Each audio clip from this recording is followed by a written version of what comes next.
This week, very quick video. 2 reviews, 1 radio announcement. Welcome to the Acting Edit! And action!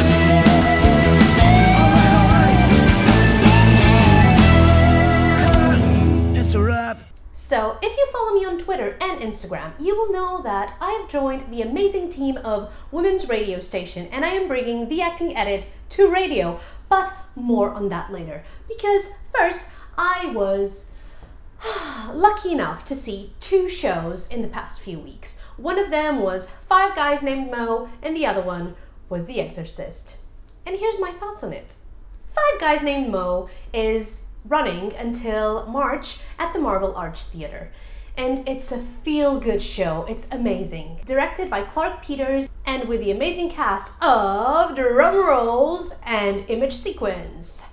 Edward Baruma as Noah Max, Ian Carlisle as Four-Eyed Mo, Idris Carbo as Little Mo, Dex Lee as No Mo, Oris Oliver, Big Mo, and Emil Ruddock as Eat Mo. It features songs from Lois Jordan, who is, some say, the father of rock, but he was an amazing jazz player. It first premiered in 1990 to rave reviews. It went to Broadway after it had a really good run, and now it's back! Yay! 5 Guys Named Mo really doesn't have a normal plot, as in beginning and middle kind of story with songs that intertwine feelings and thoughts. It literally lives on a boozy night, dreamy sequence of Nomax, who has been not very nice to his lady, and so she kicked him out.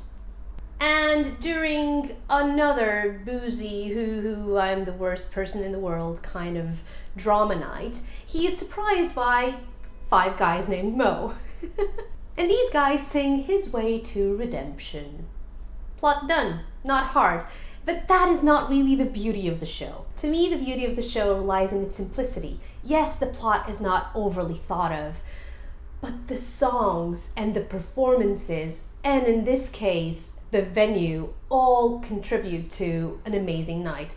The band is jaw-dropping good. It is insanely good. You have to see it to believe it. The venue, Marble Arch Theatre, is this pop-up tent kind of thing. It's a partnership between Underbelly Productions, Cameron McIntosh, Stephen Harris, and the Westminster Council.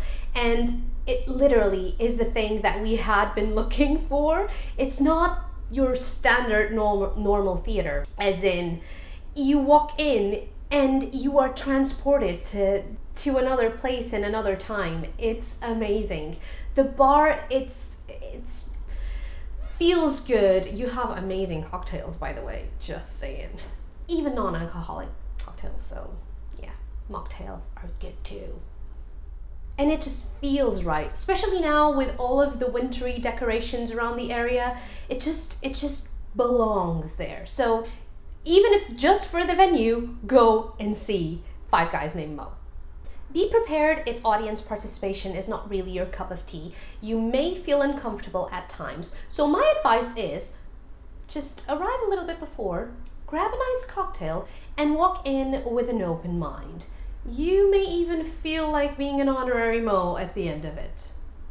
All in all, it's a really feel-good show. You will leave the venue feeling light and you will tap all of the amazing rhythms in your mind and even tap-toeing in the tube on the way home. It's really a must-see show.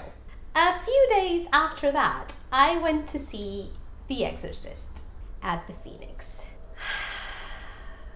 So, disclaimer, I am not a fan of terror or any kind of horror movie. I have not even seen the original movie. So even stepping into the Phoenix and having that wonderful venue smell of church incense and having this room sounds that are not very happy was like stepping 300 steps out of my comfort zone. I was not my most comfortable self. hence the lack of footage from it. It was just too much for me to handle.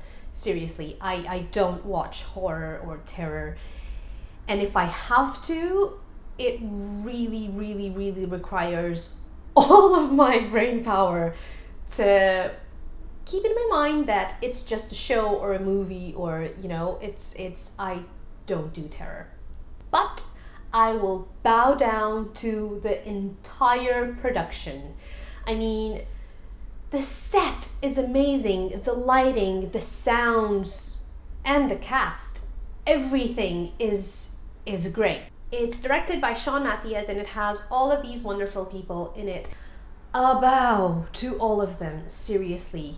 But especially to me, to Claire Louise Connolly, because her performance is out of this world. Pun completely intended. She has to coordinate her own performance with the voice of Ian McKellen, who was asked and gladly did the voiceover of the demon when the demon possesses Regan. I have to tell you, it would be hard enough to do it on your own times and with your own feelings, but to have that coordination seem so real with the voice that it's coming from the loudspeakers is amazing. I have to admit, I didn't think the second half was as heart attack inducing as the first one. The first half, I literally spent it like this. I had to cover my whole face. I don't know. It's this self-defense thing, maybe? Just covered? I don't know. But first half, second half, it doesn't matter. I left the venue with the absolute certainty that I would not sleep well that night. At least falling asleep was not going to be an easy task. And it wasn't. I spent about 95% of the time clutching my possessions and covering my face, deciding whether or not I should just run for it and be in my safe spot, or if I should just woman up and endure the terror. But then I thought, it's only a show. It's only a show. And so I stayed. And really, I'm really happy that I did. I'm really happy that I stepped out of my comfort zone and I went to see a show that I wouldn't otherwise go ever. I've already mentioned, I've never seen the movie. Why would I put myself through it? But I did. Overall, I think it's at least interesting for all the film fans to just go and see how do you adapt an iconic film in the cinema history to stage. How do you do it, and to see how do you perform something like that live. And if you are one for jumpiness and for horror, then that is definitely where you will feel good. It is a jumpy night full of unraveling of demons and theater talents. And now the good news! So, about a month ago, I was contacted to be part of the Women's Radio Station. It is a brand new online radio station that is going to be launching in February. And they asked me if I wanted to bring the acting edit to live broadcasting. And I said yes. I just said yes because I think that, first of all, having different platforms where to spread the message that you believe in is the best thing for an artist. And also because I do believe in what the station's fundamental core beliefs are. Did that make sense? Sure hope so. In the Acting Edit radio show, I will be talking about things that I talk on the videos as well, but I will be interviewing people from different levels of success, so to speak. And it doesn't have to be only women. I am a firm believer in everything in life there should be balance, and so even for a radio station that is called Women's Radio Station, I will be interviewing men as well.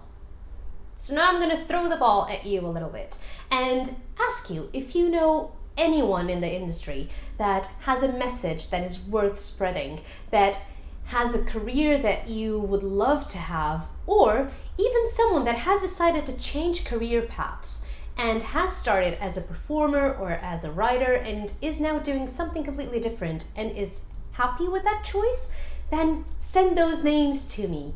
I would love to talk to all different kinds of people. Let me know their names. You can email me, you can tweet me, you can find me anywhere online if you search for The Acting Edit. Seriously. You can even tell me on the streets if you see me walking around.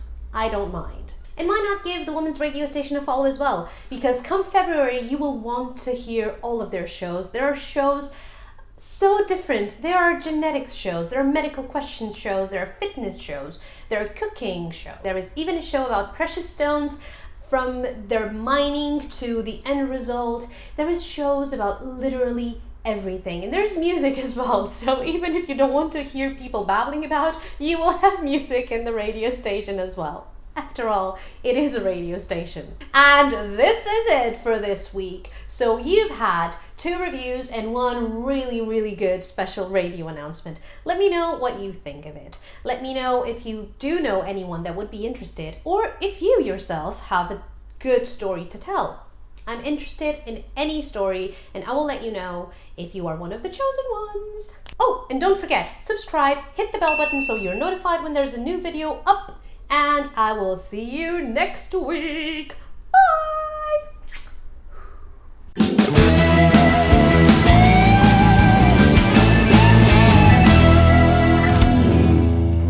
Underbelly Productions, Cameron McIntosh. Ooh, better not. I need to say that name correctly. Okay. It's really a must-show see. A must-show see?